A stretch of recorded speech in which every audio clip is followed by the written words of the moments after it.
In this video, we're going to talk about some of the biggest value adds that we provide as financial advisors. And Matt, you have 14 years of experience in this industry.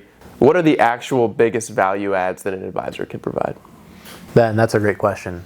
We often get asked, from prospective clients that have done it themselves their whole life, why is the fee worth it? Or, what's the value proposition here? So I just think it'd be helpful to really break that down.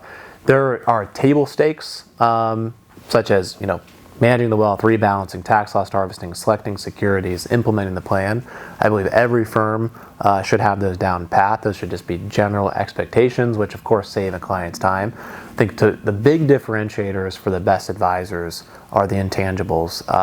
And the intangibles are really, it comes down to who's taking extreme ownership of action items actually getting done. So who's quarterbacking not only the financial plan, but also making sure that the financial plan talks to the tax plan.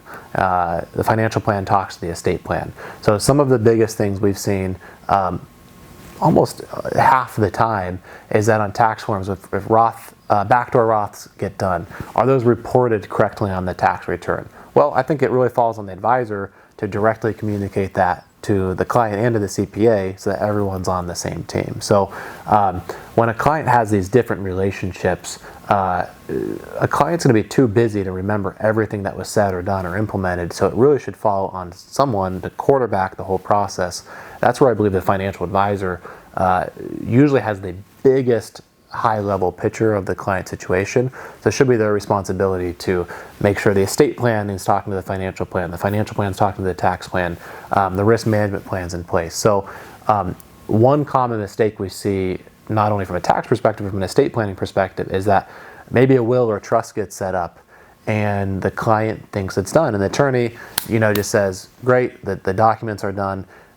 Well, those documents are great, but if you have accounts that state a specific person and not a trust as the beneficiary, upon passing, the direct beneficiary always wins, right? So the trust that was created meant nothing if it was actually updated as a beneficiary on different accounts. So the biggest value, in our opinion, is the quarterbacking, which then leads to the implementation and the multiple steps of follow through. So we see a lot of professionals stop at one or two steps, and if something takes 5+ steps, usually something's lost in translations. It's kind of like a game of telephone where by the end of the circle, the original message was definitely lost. If you have one person making sure that message stays the same and actually gets followed through on, the value an advisor can provide is just astronomical compared to the fee that they charge. So this is the biggest value that we believe an advisor, and specifically something that we strive for at EWA to provide to all of our clients. The second aspect of value proposition, I believe, is reverse engineering the concept of, I want to meet every 3 months or talk every month or every 6 months. An advisor should really be focused on saving a client's time, not wasting a client's time. So we never want to meet. View a good advisor like a CFO. You're the CEO. As a CEO, you need to be focused on the high-level aspects of your family, of your life, and your goals and objectives. That means everything that you can should be outsourced to the CFO, and the CFO should report to you, but the CFO shouldn't be involving you with the implementation, the mundane day-to-day. They should be reporting to you and helping you decide on how to calibrate your plan moving forward. So it's the reverse engineering, the reversing that concept of let's meet and just talk about stuff. Let's make sure that when we meet, it's to save your time, not waste your time, and it's a high-level reporting that's directly allowing your life goals and vision to take place. The third aspect of a value proposition we found from direct client feedback is be there when it matters most. So when we, as an advisor, think it's important for a client, we meet, let's say, twice a year, and we're communicating all the time behind the scenes, and it's great, everything's good.